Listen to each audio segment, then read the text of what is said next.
Bom, eu estou com muita vontade de pregar essa palavra para vocês. Aliás, quando eu viajo, eu estudo, eu oro. Eu já escrevi 3 séries de mensagens inteiras.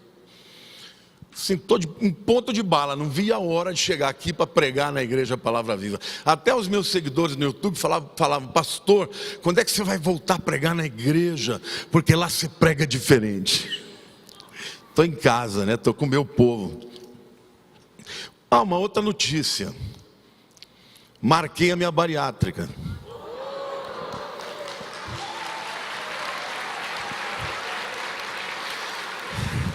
Ano de 2020, vocês vão ver o pastor gordinho sumir.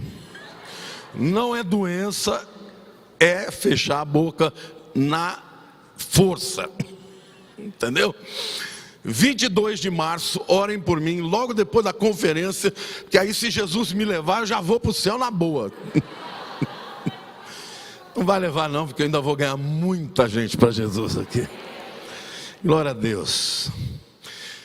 Gente, nos anos 60 havia um seriado americano chamado The Twilight Zone. A zona do crepúsculo, aquela zona que fica entre o final da tarde e o começo da noite. E essa era uma zona em que o objetivo dela era falar do encontro do sobrenatural com o mundo natural.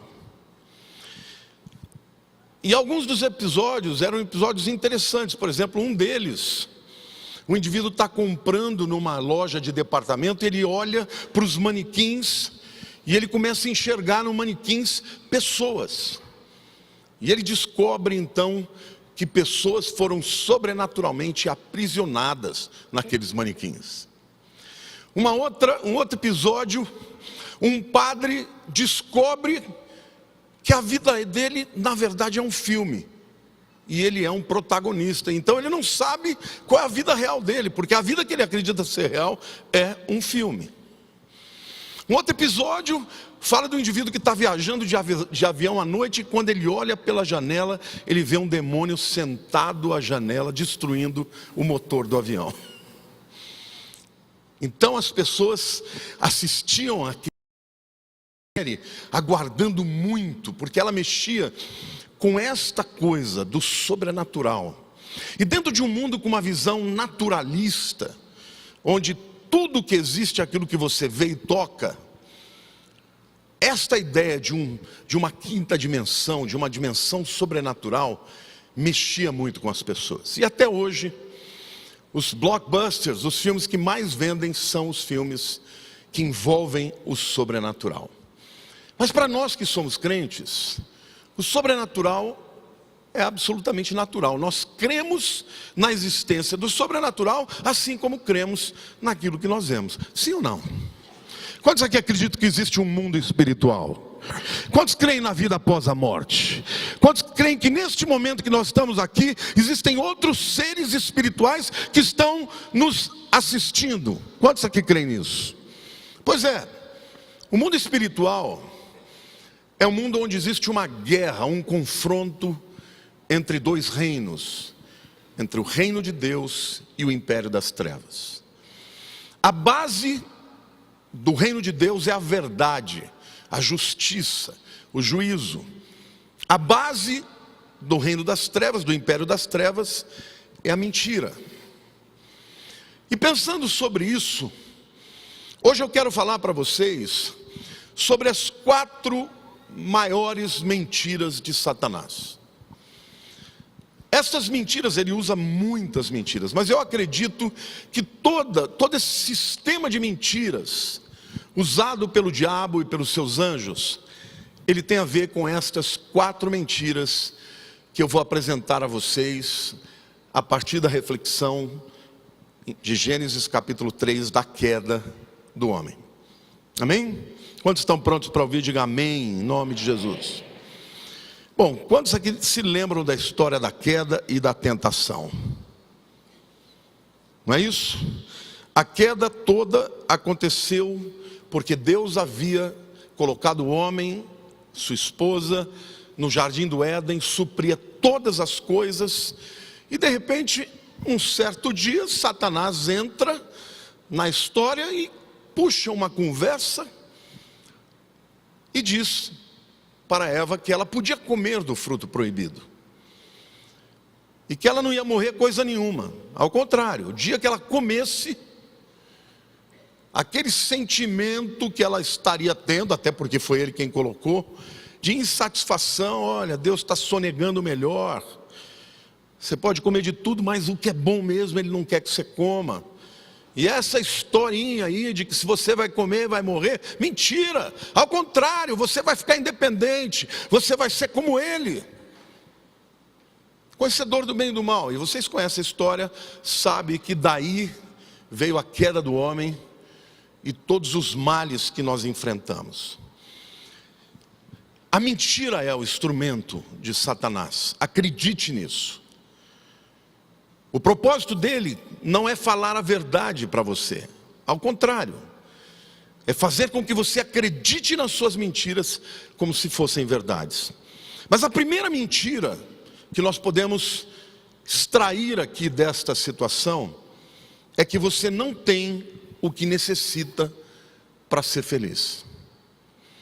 Essa foi a primeira mentira que Satanás contou para Eva. Por que Deus não deixou você comer daquela fruta? Bem a melhor, Ele não quer que você coma.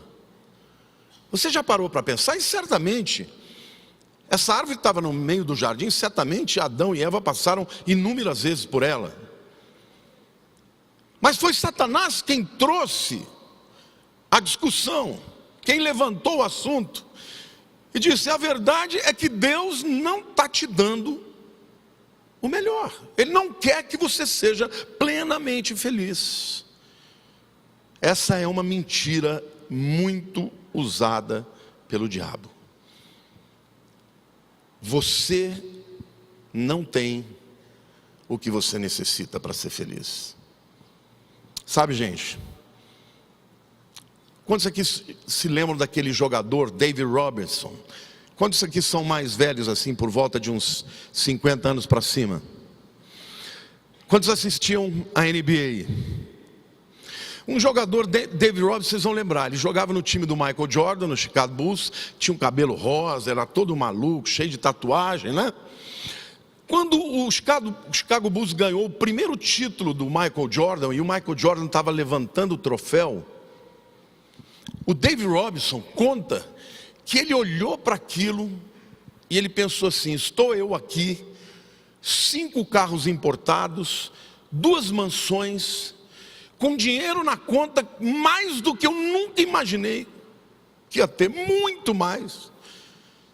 E por que é que eu estou olhando para o Michael Jordan e estou pensando assim: mas ele tem muito mais que eu. Tem mais casas, tem mais carros, tem fama. Olha, eu bem que queria algumas coisas que ele tem e eu não tenho. Mas diz que quando ele pensou aquilo, acho que até por conta da amizade que ele tinha com o Michael Jordan, a admiração, ele falou: mas pera lá, por que eu estou sentindo esse sentimento aqui se eu tenho tudo isso? E esse pensamento fez com que ele durante semanas refletisse. Ele descobriu que na vida as coisas materiais jamais poderão trazer plenitude e felicidade. Por mais que ele tivesse, não seria o suficiente.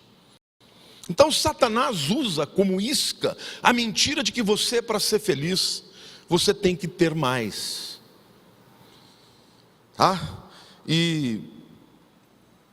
Não sou feliz porque não tenho aquela mulher, que não é minha, que é do meu amigo.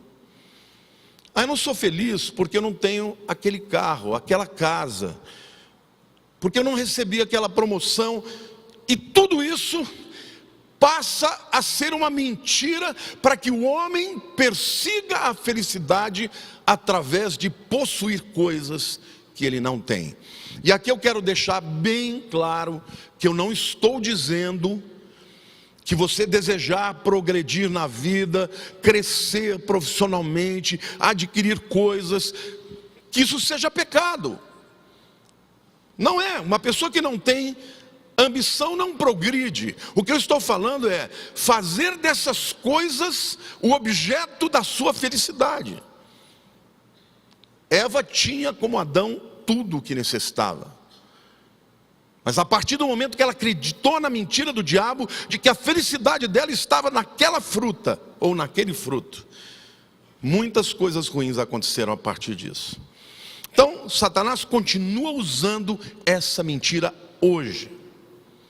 Ele continua dizendo que você não é feliz, porque Deus está sonegando algo que você deseja. Sonegando algo que você crê que seria o instrumento da sua plenitude.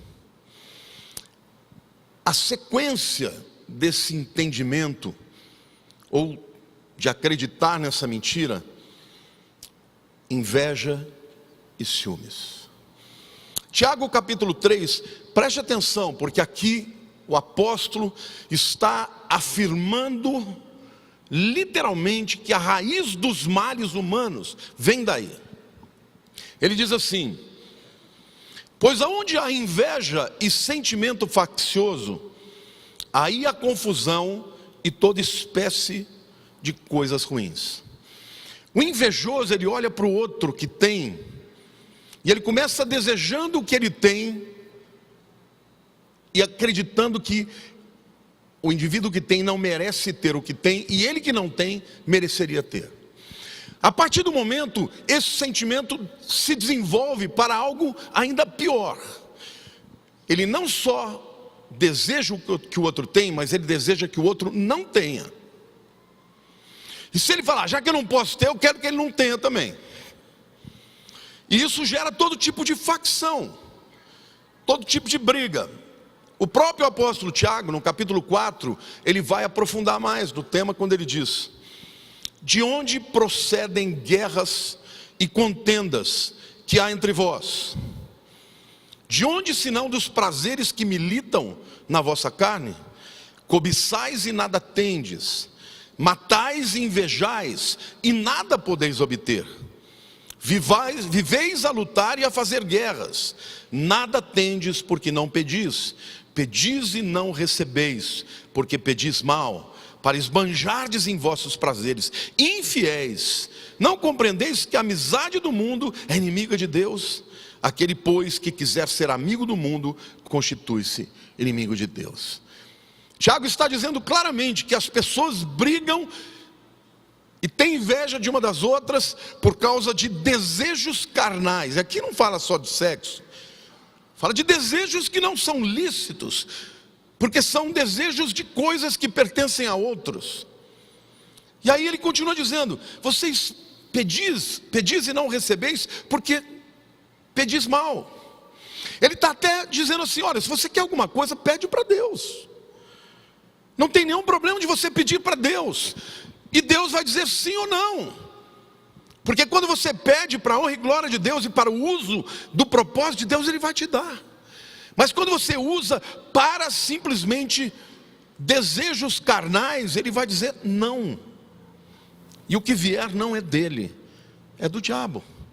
Então, meu querido, quando você deseja aquilo que não lhe pertence, deseja a mulher do outro, o marido do outro, deseja a posição do outro, o dinheiro do outro, você está sendo literalmente motivado por uma mentira que te diz que você só é feliz, ou só será feliz, se você tiver o que o outro tem.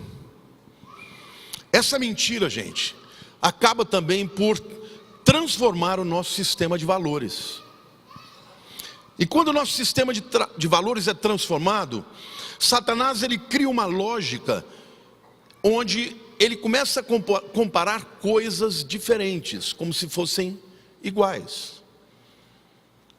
Por exemplo, ele iguala dinheiro com sucesso. Não são coisas iguais. Dinheiro não é sucesso, e sucesso não é dinheiro. Eles podem caminhar juntos, mas eles não são iguais. Às vezes eles são até excludentes, porque uma pessoa que ganha dinheiro através de métodos escusos, errados, a custo de destruir sua família, destruir pessoas. Como é que pode ser sucesso? Quando a conta for apresentada lá na frente. Quando os nossos sistemas de valores mudam, Satanás começa a te dizer que sexo é igual a amor. E muita gente destrói a vida, destrói a sua família. Por quê? Porque está apaixonado, enfatuado por outras pessoas sexualmente. E está dizendo, mas eu estou amando. Não, você não está amando, você está atraído sexualmente por alguém. Quando passar a paixão, você vai descobrir a burrada que você fez. Não são coisas iguais. Satanás passa a comparar poder com propósito. Eu preciso ter poder, eu preciso ter fama, eu preciso aparecer. E aí chama isso de propósito de Deus. Então, quando você adota esse sistema de valores distorcido, você começa a desejar coisas que são fora da vontade de Deus para a tua vida. E essa mentira é que acaba destruindo a destruição numa reação em cadeia. Então é essa mentira que motiva um homem a abandonar a sua mulher e os seus filhos. Essa mentira que motiva o empregado a trapacear para conseguir uma promoção.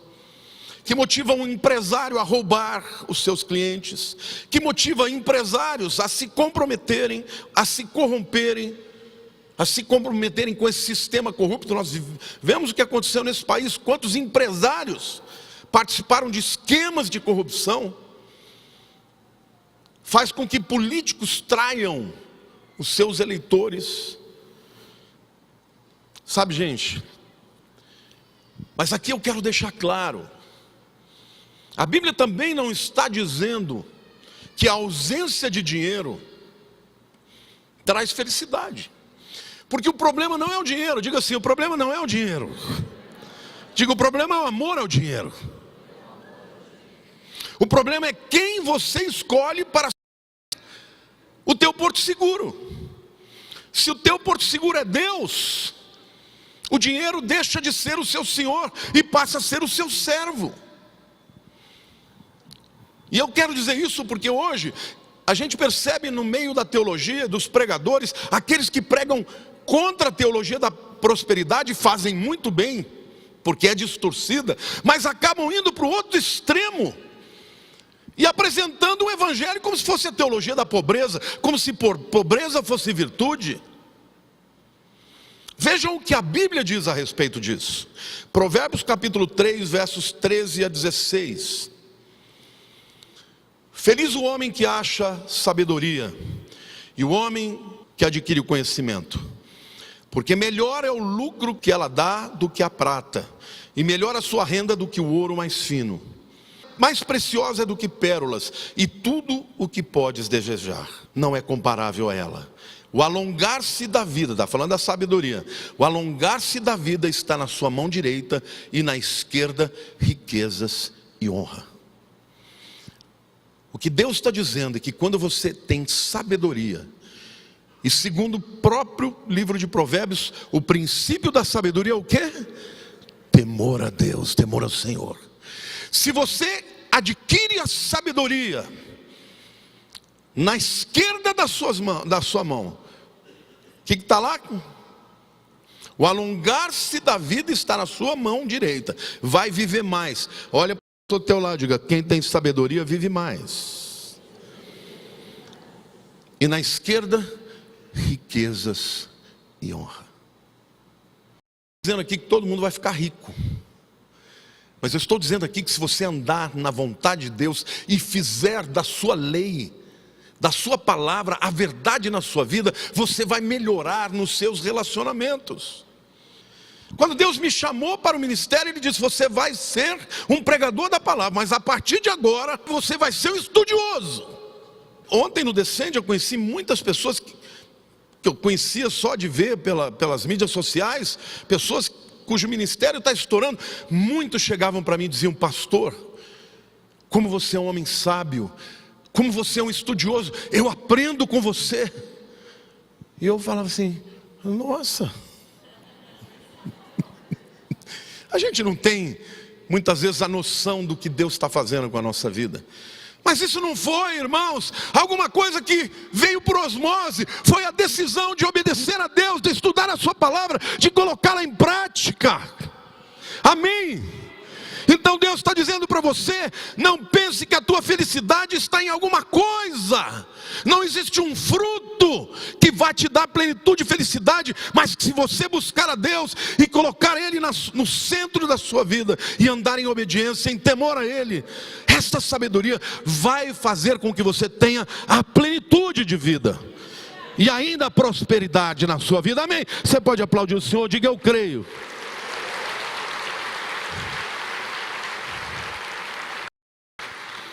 A segunda mentira de Satanás é que você está no controle do seu destino. E eu poderia resumir esta coisa em uma palavra só: orgulho. Olha, se Deus não me dá o que eu quero, então eu vou tomar. Já que Ele não vai me dar, eu vou conquistar por mim mesmo. Aliás, quem decide o meu destino sou eu. Você já ouviu essa coisa? Isso está cheio, né, nesses ensinamentos por aí. Então tudo começou com um descontentamento, né? Satanás olhou para dentro de si e falou: putz, eu sou o cara. Mas por que eu tenho que ser segundo dele? Eu tenho tudo. Irmãos, e Satanás não era pouca coisa não. A Bíblia diz que nas suas vestes haviam instrumentos musicais. Deus criou os instrumentos musicais para serem vestes de Satanás. Que coisa tremenda isso! Quando fala que ele era aquele que apresentava e que guardava a glória de Deus diante do trono, era ele que era o ministro de louvor. Por isso que Satanás odeia tanto os ministros de louvor. E por isso que tantos ministros de louvor caem quando começam a ter orgulho. Porque esse é o caminho do diabo. E ele então começou a se achar. Ele falou: o quê? Eu não quero ser o segundo, eu quero ser o primeiro. E eu vou tomar o que eu quero. Ninguém vai me impedir, nem Deus. Eu subirei aos céus e colocarei o meu lugar, o meu trono acima do Altíssimo, dentre as estrelas. E quando fala das estrelas, está falando dos anjos. E o poder de persuasão dele foi tão grande que 1/3 dos seres celestiais o acompanharam. Então, do descontentamento veio o orgulho. Do orgulho a independência. Da independência a desobediência. Da desobediência a rebelião. Da rebelião a queda. Agora, eu sempre pensei: mas como assim, gente? Como é que esse camarada teve a petulância de achar que ele podia destronar Deus? Sabe como, irmãos? Ele acreditou na sua própria mentira. Lá em Ezequiel capítulo 28, versículo 17, a Bíblia diz: elevou-se o teu coração por causa da tua formosura, corrompeste a tua sabedoria por causa do teu resplendor. Lancei-te por terra, diante dos reis te pus, para que te contemplem. Esse comportamento de achar que é mais do que é, a psicologia chama de delusion, ilusão. O cara entra numa neura de achar que ele é mais do que ele é. Isso é comum quando uma pessoa, por exemplo, não tem nada e de repente ganha um pouco de dinheiro. Gente, sabe o Neil Rich, aquele cara que acabou de ganhar dinheiro e fica insuportável? É isso. A pessoa começa a achar que ela é. E isto acaba levando a outras consequências. E ele se esqueceu que ele era criatura e que Deus era o Criador. E ele então começou a acreditar que ele era responsável pelo seu destino. Deixa eu dizer uma coisa para você: você não é responsável pelo seu destino. Sabia disso ou não? E ele, quando se aproxima de Eva, ele fala a mesma coisa. Você escolhe o seu destino. Que negócio é esse? Não pode comer o que você quer? Come. Paga para ver, a hora é essa. Não perde a oportunidade não. Porque se você não pegar agora, vai passar, o cavalo vai passar. Pode comer que você vai ser como Deus, conhecedor do bem e do mal. Porque é Ele que tem que decidir para você. Você vai decidir. E essa mentira fez Eva se esquecer de que tudo que ela tinha vinha de Deus. Há um poema muito conhecido, Invictus, que foi inclusive recitado pelo grande libertador sul-africano, o Mandela, Nelson Mandela. Esse poema é do William Ernest Henley. Eu traduzi para vocês, ele diz assim: do fundo desta noite que persiste, a me envolver em breu e terno espesso, agradeço a qualquer Deus, se algum existe, por minha alma insubjugável. Por ser estreita a porta, eu não declino, nem por pesada mão que o mundo espalma. Eu sou dono e senhor do meu destino. Eu sou comandante da minha alma. Já ouvi ele dizer isso? Isso é citado em muitos lugares. Quando eu me lembrei da citação dele, eu fui pesquisar quem era e descobri o poema como um todo. Você não é o capitão do teu destino. Existem muitas coisas que fogem da sua decisão. Um câncer agressivo, uma traição de um companheiro, uma bancarrota, uma situação de guerra, um acidente. Você não controla a sua vida e tampouco a sua morte. Saiba disso. A Bíblia diz: louco, esta noite pedirão a tua alma. Então o homem que acha que pode decidir contra Deus, porque Ele é o Senhor do seu destino, ele é louco. Salmo capítulo 100, versos 3 a 5 diz assim: sabei que o Senhor é Deus, foi Ele quem nos fez, e dele somos o seu povo e rebanho do seu pastoreio. Entrai por suas portas com ações de graças, e nos seus átrios com hinos de louvor, aleluia. Rendei-lhe graças e bendizei-lhe o nome, porque o Senhor é bom, e a sua misericórdia dura para sempre, e de geração em geração a sua fidelidade, aleluia.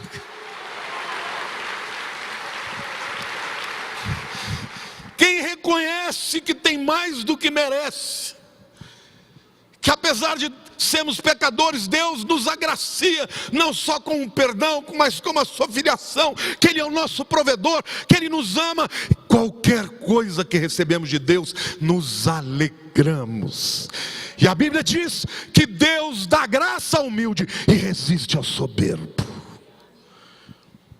Quando alguém chega na presença de Deus dizendo: Senhor, eu sei que eu não mereço, eu sei que eu não mereço, mas o Senhor pode me dar isso que eu necessito. Este é o verdadeiro approaching, a maneira como você deve se aproximar de Deus. Grato e humilde, sabendo que nós somos dele, tudo vem dele. Você sabe qual é a maior característica de uma pessoa feliz? Gratidão. Você já viu uma pessoa grata resmungando? Você já viu uma pessoa grata provocando divisão? Você já viu uma pessoa grata brigando com Deus? Ó Senhor, eu estou chateado contigo, o Senhor está me dando muita bênção. Senhor, eu estou cansado dessa situação, do Senhor me dar mais do que eu mereço. Você já viu alguém assim? Pois é, essa é a nossa atitude, querido, lá no céu. É assim que vai ser. Porque antes de nós desfrutarmos de toda a eternidade, nós estaremos diante do Senhor Jesus. E lá o nosso coração, nossa vida, nossas palavras, nossas intenções serão totalmente descortinadas, escancaradas diante do Senhor. E certamente haverá choro, arrependimentos por atos cometidos, por atos não cometidos. E a Bíblia diz que o Senhor enxugará as lágrimas. Então, quando entrarmos na eternidade, entraremos conscientes que estamos lá pela graça. Ninguém mereceu, jamais merecerá. Um coração grato é feliz. A terceira mentira de Satanás é que você está sozinho.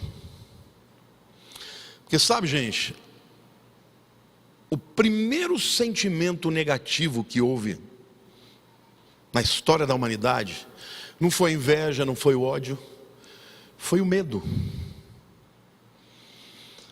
E é uma grande ironia, né, do orgulho, da independência. Porque o indivíduo primeiro fala, não, eu sou independente. Ninguém vai decidir por mim, eu faço o que eu quero. Aí depois fica morrendo de medo. Ai, será que eu tomei a decisão certa? Será que eu estou sozinho? Será que eu estou por minha conta? Tá. Porque quando você escolhe dizer não para Deus, ah não, você não quer fazer minha vontade, então tá bom. Fique à vontade.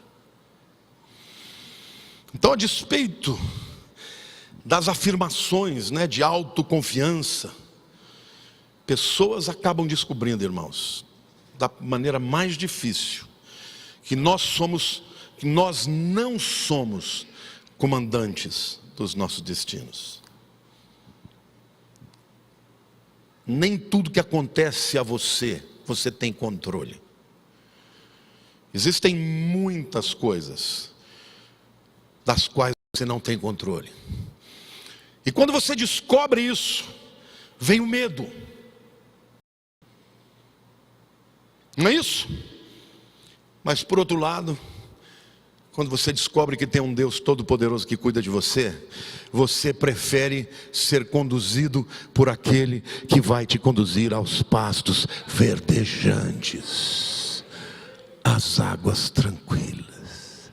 O grande rei Davi, um guerreiro imbatível, descobriu que o Senhor é meu pastor e nada me faltará. Ainda que eu ande pelo vale da sombra da morte, não temerei mal algum, porque tu estás comigo. Amém, irmãos? É muito melhor a dependência do que a independência. É muito melhor ter um relacionamento com Deus que te ama tanto que quando você erra, Ele te levanta. Quando você peca, Ele te perdoa. Agora, quando você se levanta e diz, eu não quero ser comandado e nem dirigido pelo Senhor, eu sou eu, o meu destino comando eu. Este é um miserável, este é um indivíduo que vai pagar a conta. Porque o que vem como consequência é o medo, é o desespero. Lá em Gênesis capítulo 3, versos 8 a 10, nós lemos isso acontecendo na vida dos nossos primeiros pais. Quando ouviram a voz do Senhor Deus que andava no jardim pela viração do dia, esconderam-se da presença do Senhor Deus, o homem e sua mulher, por entre as árvores do jardim. E chamou o Senhor Deus ao homem e lhe perguntou, onde estás? Ele respondeu, ouvi a tua voz no jardim, e porque estava nu, tive medo e me escondi. Queridos, nós vivemos numa sociedade independente a Deus. E não é à toa que os nossos jornais televisivos só apontam medo e destruição. É uma epidemia. Pessoas morrendo de medo de tudo, da sombra, do mundo espiritual, da economia, do rotavírus, não, do coronavírus, não, da vaca louca, não, do aquecimento global, não. Num artigo, o autor Michael Christian, ele escreveu sobre essa sociedade que anda com medo, que vive pelo medo. E ele então cita algumas afirmações que provocaram medo ao longo da história. Num artigo que ele escreveu, chamado Vamos Parar de Amedrontar a Nós Mesmos. Em 1975, a revista Newsweek advertiu que as temperaturas do mundo estavam caindo muito e que dentro de algumas décadas iria faltar comida, porque não haveria colheitas. 10 anos depois, os cientistas estavam falando de aquecimento global. Pera lá, o mundo vai esfriar ou vai esquentar? Não importa, eu estou com medo de qualquer situação. Nos anos 80, aliás, nos anos 60, 1960, ele diz, nós fomos advertidos do perigo da superpopulação.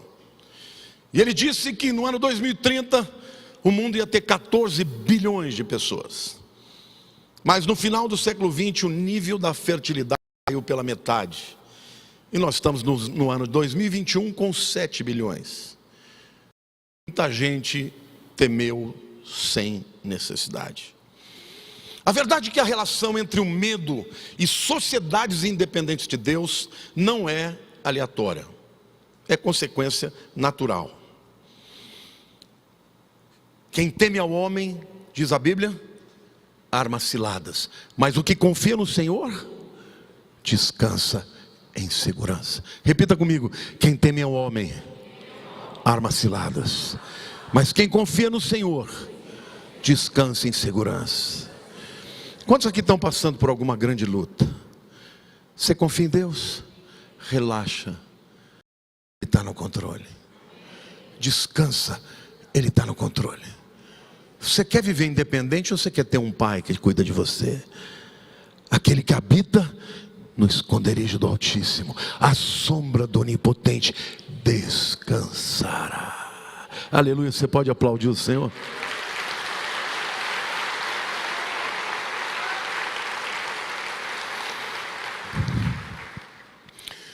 Diz que o grande Martinho Lutero, certa vez Satanás apareceu para ele acusando. E ele disse para o diabo, nada do que você me disser vai me convencer, porque eu descobri que a salvação é pela graça. Todos os pecados que você está me acusando são verdadeiros, mas já foram pagos por Jesus na cruz. Chegou de madrugada no mesmo dia, pode aplaudir, aplauda o Senhor. Eu gostei da sequência. Na madrugada, o diabo sentou no pé da cama dele. E ele acordou.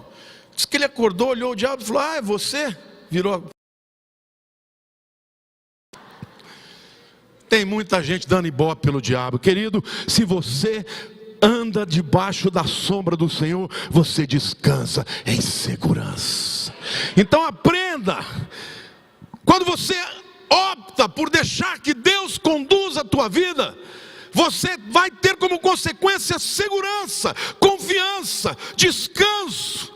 E aquele que opta pela independência, pela rebelião, vai viver com medo. Medo do futuro, medo da sombra, medo de tudo. A quarta mentira, irmãos, você foi injustiçado. É bem assim mesmo, irmãos. Satanás, ele gosta de provocar armadura. Você sabe que eu li a respeito de um ladrão que entrou nessas lojas de conveniência americanas, tipo um 7-Eleven. E ele entrou numa daquelas máquinas, vending machines, sabe aquelas máquinas que você bota o dinheiro e sai o negócio? Sai o produto? E ele queria abrir, quis arrombar para roubar, e a máquina estava solta, ela acabou caindo em cima dele. Ele se machucou, ele processou o dono da loja, dizendo, onde mostra que não está presa? O camarada não foi culpar o fato dele estar com más intenções e querer roubar. Ele pôs a culpa no outro. E é exatamente o que Satanás ensina a todos aqueles que lhe seguem. Porque depois que a pessoa peca e decide andar fora da vontade de Deus, ela descobre que fez a coisa errada. Aí ela precisa achar um culpado. E no diálogo que Deus teve com Adão e Eva, começou com Eva. Por que você comeu da fruta? Não, começou com Adão. Adão, por que você comeu da fruta? Ah, foi Eva, a mulher que o Senhor me deu, que me deu para comer. Aí Deus falou para Eva, por que você comeu? Foi a serpente que o Senhor pôs no jardim, que me deu para comer. E se você perguntar para a serpente, por que você está aí? Porque o Senhor me fez cair. Você conhece gente assim? Você conhece esse povo que tem uma cultura do vitimismo? É o mimimi. É a cultura do mimimi. Eu sou assim por causa disso. Ah, foram meus pais, foram meus ancestrais. Foi Pedro Alves Cabral. Por que eu nasci no Brasil e não nos Estados Unidos? E vai. E essa culpa vai indo até chegar em Deus. Então essa é a mentira. E é engraçado. Este é o caminho natural, meu querido. Quando alguém escolhe desobedecer a Deus, o final disso é culpar a Deus. Lá em Gênesis 3 isso está muito claro. Adão culpa a mulher, Eva culpa a serpente, e a serpente culpa a Deus. E você? A quem você culpa pelos fracassos que você teve na vida? Pode incluir seu divórcio, isso pode incluir o seu problema profissional, pode incluir a sua falta de amigos, de relacionamentos duradouros. É muito mais fácil culpar os outros do que a si mesmo. Mas lembre-se de uma coisa: é somente quando você aceita a sua responsabilidade, e a Bíblia chama isso de arrependimento, é que existe possibilidade de cura e de restauração. Amém? Culpar aos outros, diga, culpar aos outros, nos afasta do perdão de Deus. Queridos, o perdão que você precisa já foi conquistado na cruz. É incrível como esta mentalidade está incrustada na vida das pessoas. Muitas pessoas vêm me procurar conselho, e quando eu falo, eu aponto o erro. Seria tão mais fácil dizer, é verdade, eu pisei na bola. Quando uma pessoa fala para mim, chega para mim e diz, pastor, eu fiz isso, escancara o erro, o que eu posso fazer? A não ser dizer, está perdoado, porque foi o que Jesus fez. Agora, quando o cara fala, não, a culpa é do outro. Não, a culpa é do outro. Bom, sem arrependimento, não tem perdão. Isso vale para Deus, isso vale para tua esposa, isso vale para o teu marido, isso vale para o teu chefe, isso vale para as pessoas com quem você convive. Quando uma pessoa chega para mim e admite um erro, a única coisa que eu posso fazer é perdoá-la, porque eu também erro. E quando Jesus nos ensina a orar, é perdoa as nossas dívidas, assim como perdoamos aos nossos devedores.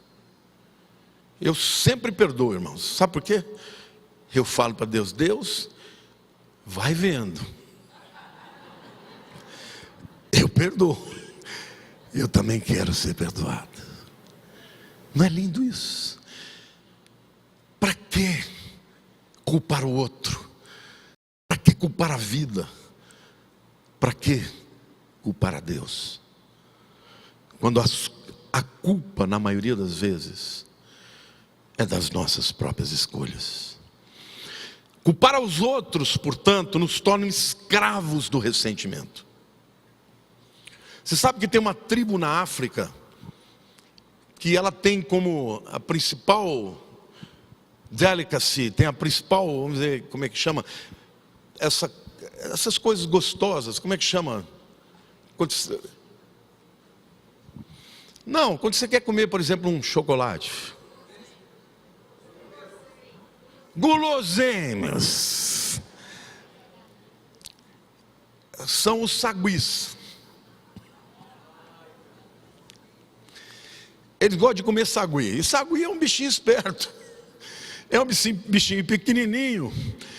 E que fica em cima das árvores e não é fácil de ser pego. Então, o ser humano é sempre mais inteligente que os animais. Eles descobriram que tinha um jeito de pegar o sagui.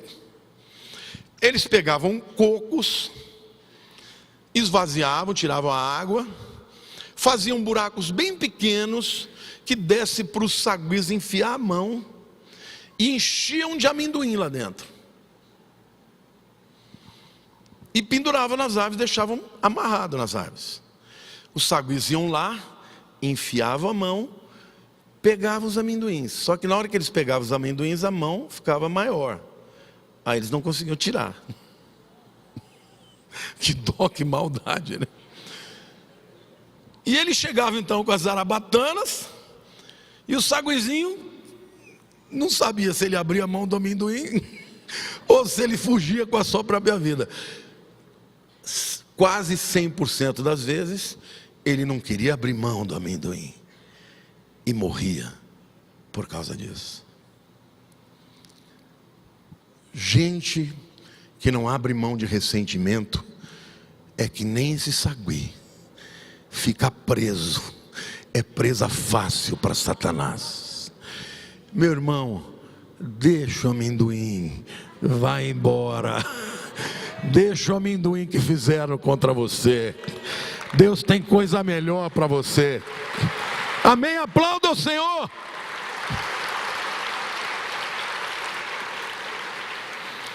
A falta de perdão é uma armadilha, não importa o que a pessoa tenha feito. Mas pastor, como é que eu posso perdoar essa atrocidade? Perdoa por você, meu irmão. Segue adiante e vai ser feliz, porque Deus te ama, amém? Ah, mas essa pessoa eu amei, eu dediquei a minha vida dela e ela fez isso para mim.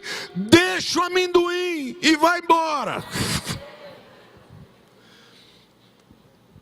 Essa é uma grande armadilha, essa é a estratégia de Satanás.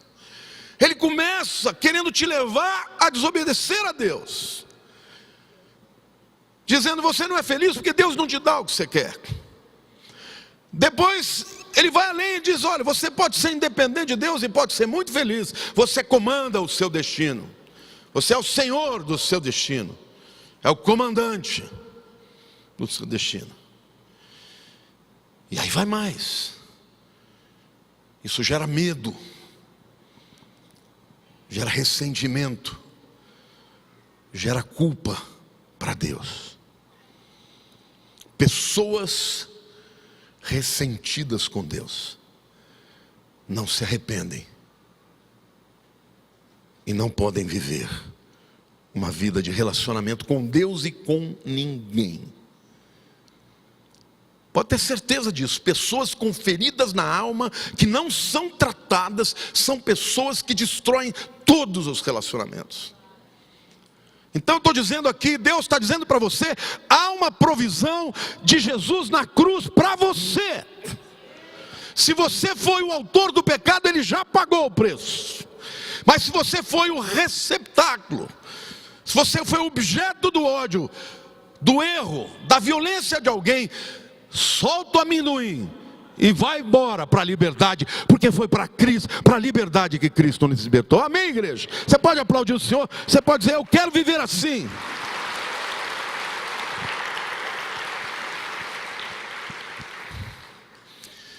E eu termino esta palavra dizendo: o nosso Jesus Cristo disse: conhecereis a verdade, e a verdade vos libertará.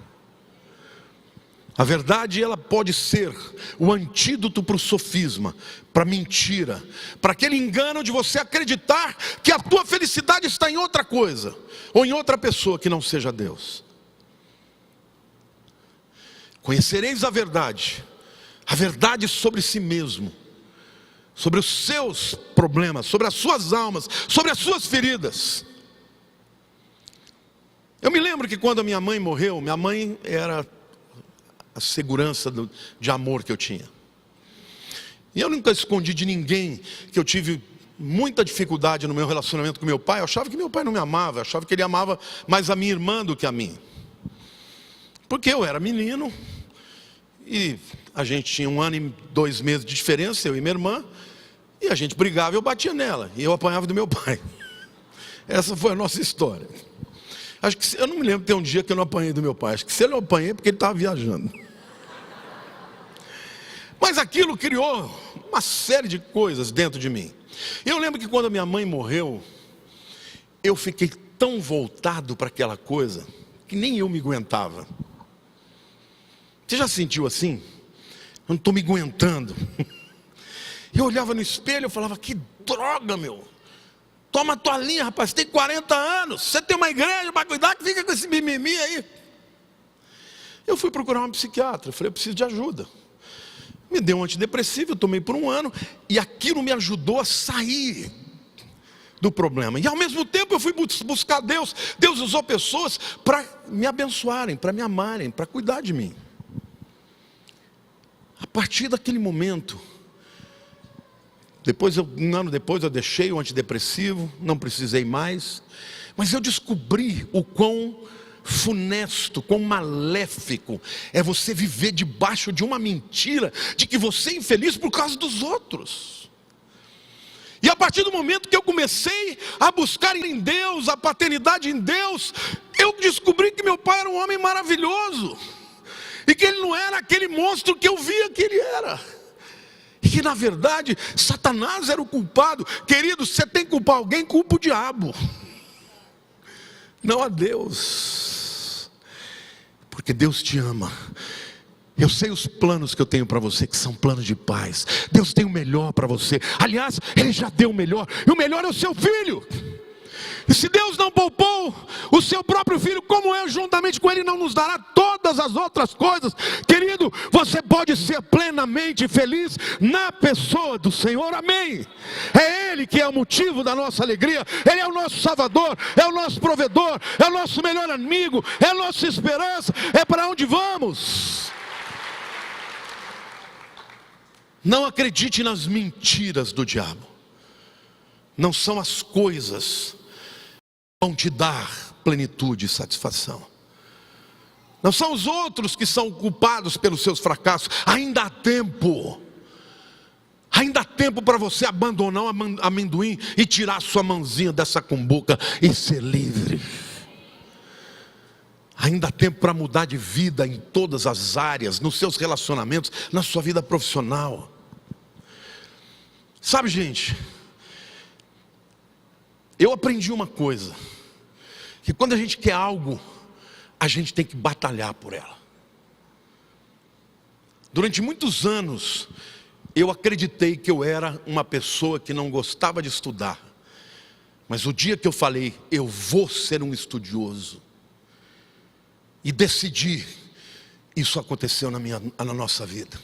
Comecei a estudar italiano agora, é claro, eu já tive muito contato, ouvi, mas não falava italiano. Estou estudando todo dia. Estou parlando così bene, dona Pina. Adesso parlerò solo in italiano com lei. Estou me preparando para predicar em italiano. Ando em Itália, vado em Itália em julho. Vou pregar só italiano lá. Estou ralando. Claro, sei que eu não vou pregar sem erro, mas eu não estou nem aí. Quem não se lança, não conquista. E eu quero dizer algo para você. Deus tem coisas extraordinárias para a sua vida. Se prepara, para de se culpar, para de olhar para o passado, olha para frente, olha para o futuro, anda na verdade, porque a verdade vos libertará. Essa é a vocação de Jesus, de ser o libertador do mundo, de ser o libertador da tua alma. Mas você precisa se arrepender, romper este ciclo maligno de acreditar que existe felicidade em outro que não seja Deus, amém? O problema não está no fruto. Provavelmente o fruto era muito bom. O problema está em acreditar que Ele daria felicidade e plenitude sem a aprovação de Deus. O que é bom para o outro pode não ser bom para você. Aprenda a amar o que Deus te deu. Eu amo a minha esposa e ela me ama, gordo e careca. Daqui a pouco só careca. Mas a gente vive bem demais. Eu quero até contar uma anedota que não estava no programa, mas acho que cabe aqui. Diz que o gaúcho, tem algum gaúcho aqui? Gaúcho gosta de falar que é macho, né? Porque lá no Rio Grande do Sul, tchê, só tem homem. E não sei o que lá, porque lá o negócio aqui é assim, nós somos homem. Aí o mineiro falou, lá em Minas nós temos e a gente vive bem. Esse foi o gaúcho que me contou, tá lá atrás. Acho que eu não contei direito, né, gaúcho? Mas é por aí.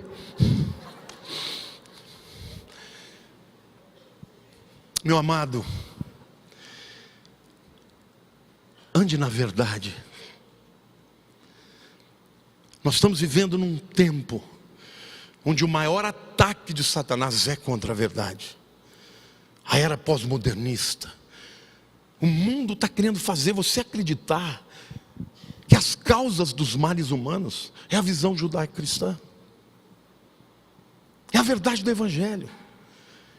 Não acredite nisso. Conhecereis a verdade e a verdade vos libertará. Conhecereis a verdade e a verdade vos libertará. Amém? Feche os seus olhos.